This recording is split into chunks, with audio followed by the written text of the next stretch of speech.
आज से लगभग 2500 साल पहले ही पुराने चाइना में एक संत पैदा हुए। उनका नाम था लाओ त्सु। उत्सुक की गिनती अपने समय के सबसे समझदार और बुद्धिमान लोगों में की जाती थी।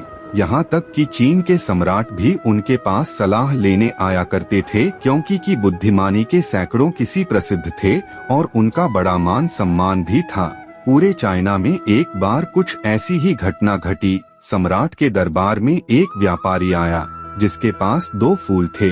उसने सम्राट के सामने एक शर्त रखी कि अगर सम्राट पहचान ले कि इनमें से कौन सा फूल असली है और कौन सा नकली, तो वो ये दोनों फूल सम्राट को भेंट कर देगा और साथ ही अपनी संपत्ति का आधा हिस्सा भी राजकोष में जमा करवाएगा। लेकिन अगर सम्राट नहीं पहचान पाते तो फिर उतना ही धन सम्राट को व्यापारी को देना पड़ेगा।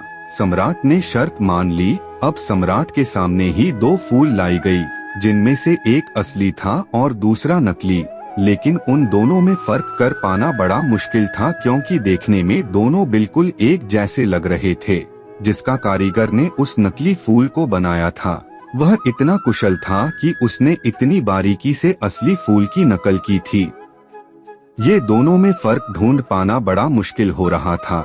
अब सम्राट उलझन में पड़ गया और जैसे ही सम्राट संकट में पड़े उन्हें याद आया। लाओ त्सु की लाडू का बुलावा भेजा गया, क्योंकि लाओ त्सु की समझदारी के किस्से बड़े मशहूर थे। इसलिए व्यापारी भी थोड़ा सा घबरा गया। हालांकि वह से कभी मिला नहीं था, लेकिन उसने उनके बारे में सुना बहुत था कि बहुत ही बुद्धिमान व्यक्ति है। लालू तक संदेशवाहक में संदेश भेजा कि सम्राट एक में फंस गए हैं। 2 फूलों में पहचान करनी है, लेकिन सम्राट पहचान नहीं पा रहे हैं।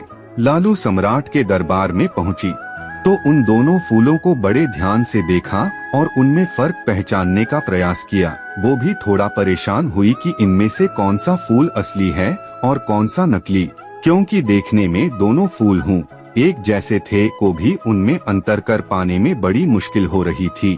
फिर ने व्यापारी से थोड़ा सा समय मांगा और वो टहलते हुए दरबार की खिड़की तक गई और उन्होंने उस खिड़की को खोल दिया। थोड़ी ही देर में बाहर से एक मधुमक्खी उड़ती हुई आई और वो जाकर उन दोनों फूलों में से एक के ऊपर बैठ गई। और यह देखकर के चेहरे पर एक हल्की सी मुस्कुराहट फैल गई। सम्राट समझ गई कि लाओ त्सु ने इस दुविधा का हल ढूंढ लिया है, असली फूल को पहचान लिया है। तभी ने कहा कि बाएं हाथ की तरफ रखा हुआ जो फूल है वो असली है और दाहिने हाथ की तरफ रखा हुआ फूल नकली है। व्यापारी बड़ा हैरान हुआ, क्योंकि वह भी कभी कभी बीच बीच में यह भूल जाता था कि कौन सा फूल असली है और कौन सा नकली। उसे भी याद रखने में बड़ी परेशानी होती थी। उसने आश्चर्यचकित होकर लाओ त्सु से पूछा कि आपने पहचाना कैसे? लाओ त्सु ने कहा कि मनुष्य की आँखों को धोखा दिया जा सकता है, लेकिन इस प्रकृति को धोखा नहीं दिया जा सकता। प्रकृति कोला उत्सुक था। वो कहा करते थे, इन फूलों को देखकर इंसान भले ही अपनी आँखों के कारण धोखे में पड़ जाएं, लेकिन एक मधुमक्खी को धोखा नहीं दिया जा सकता। मधुमक्खी आकर हमेशा एक असली फूल पर ही बैठेगी। तो यह थी एक छोटी सी कहानी की बुद्धिमत्ता के बारे में। यह कहानी हमें सिखाती है कि अगर हम ध्यान दें तो हमारे आसपास ही बड़ी से बड़ी समस्याओं का समाधान छुपा होता है। आशा करता हूँ कि आपको यह कहानी पसंद आई होगी और आपके जीवन की दुविधाओं को हल करने में ये कहानी आपके काम आएगी। धन्यवाद।